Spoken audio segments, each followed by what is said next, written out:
sheriff cannot be around a firearm. I mean, I go into Walmart all the time. Convicted felons go into Walmart every day. The Davidson County Board of Elections will hold a full hearing after the May primary to rule on Hagee's eligibility. While Hagee has become the poster child for this debate, he's not the only candidate for sheriff with a felony record. Take a look at this.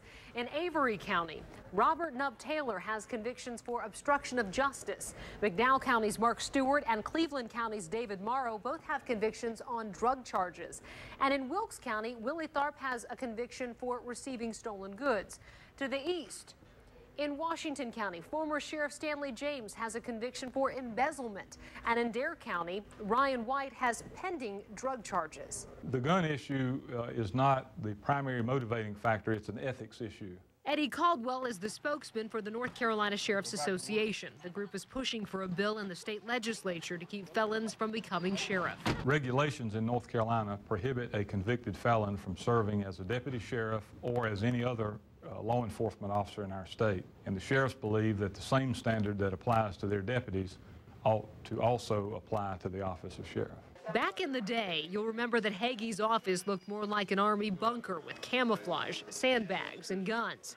He says he is ready to dig and fight for a job that he truly loves, and one he says he can do without a firearm in his office or on his side. Kelsey Carlson, WRAL News, Raleigh.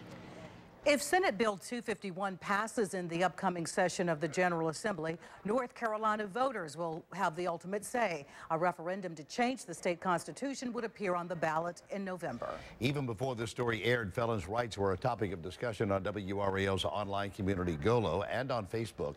Sam in Raleigh said some people make mistakes when they're younger and never get in trouble again, so it shouldn't stay with them for the rest of their lives. Sandy and Raleigh agreed once they paid the price for the felony they committed, they should be done. Rebecca in Wilson wondered, how can a felon hold public office? Don't we have regulations against that? They can't own guns, so would have an unarmed sheriff? You can join the discussion on WRAL.com or on Facebook.